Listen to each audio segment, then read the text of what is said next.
Tanto desde el interpelante como desde el Gobierno se reclamaba que es un verdadero plan energético nacional del que carecemos y que tiene muchos componentes, no tiene solo el componente de las tarifas eléctricas, que yo creo que las tarifas eléctricas, en fin, adolecen de claridad, adolecen de transparencia seguramente y adolecen de seguridad para los consumidores, para las empresas y también para los particulares. Pero eso deriva de una serie de factores que es precisamente los que se tienen que conjugar en ese verdadero plan energético nacional del que actualmente carecemos. Por lo tanto, no voy a abundar en esa línea. Además,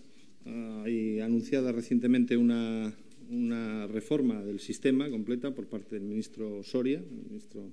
de Industria, y creo que en este momento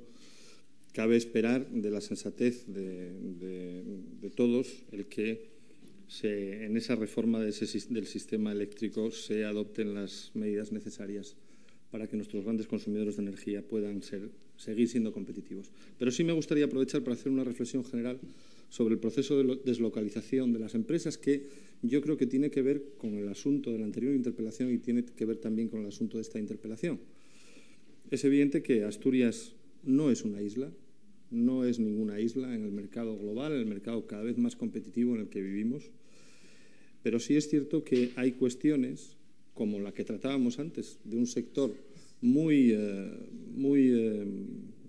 intervenido, como es el sector de la defensa y el sector de la producción de armas, y también como este sector eléctrico, que también es un sector en el que hay una influencia muy importante de la regulación y de la regulación en el marco estatal e incluso en el marco europeo. Lo que cabe pedir a los gobiernos, a todos los gobiernos, al gobierno autonómico y al gobierno de la nación, es que en esa capacidad regulatoria se actúe con claridad y se actúe defendiendo los intereses del sector industrial, de los grandes, en este caso los grandes consumidores, como son el sector industrial. Pero tenemos que ser conscientes que los procesos de deslocalización dependen de muchas más cuestiones aparte de estas cuestiones de índole regulatoria. Dependen de la capacidad que tengamos para ser competitivos, dependen de la capacidad que tengamos para ofrecer un entorno, digamos, de competitividad a las empresas. Aquí se citaban otra serie de casos evidentemente que afectan muchísimo a Asturias, como es el caso de Arcelor y la parada del horno B,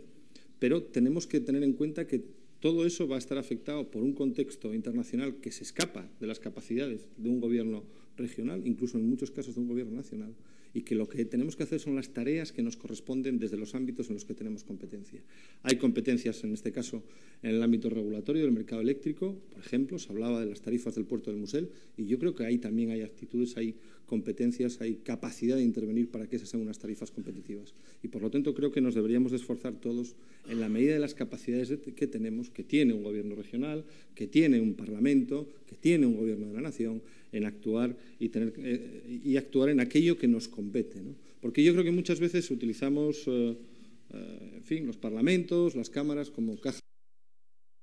y es necesario hacerlo así también, pero son meras cajas de resonancia. Yo creo que debemos atenernos más a las capacidades que tiene, ya digo, de intervención cada administración y cada gobierno y cada ejecutivo, y en muchos casos se exceden. Y yo creo que este es con el contenido de la interpelación, estando de acuerdo con los objetivos, exceden de las capacidades de un Parlamento autonómico, y creo que van más allá de lo que desde aquí podamos hacer, más allá de instarle a la contundencia, que parece que es el objetivo de todas estas interpelaciones, es un poco movilizar el espíritu contundente del consejero, y yo también contribuyo a esa movilización, aunque, vuelvo a decir, desgraciadamente creo que vivimos en un entorno que excede en muchos casos de las capacidades de este Parlamento. Muchas gracias. Muchas gracias, señor.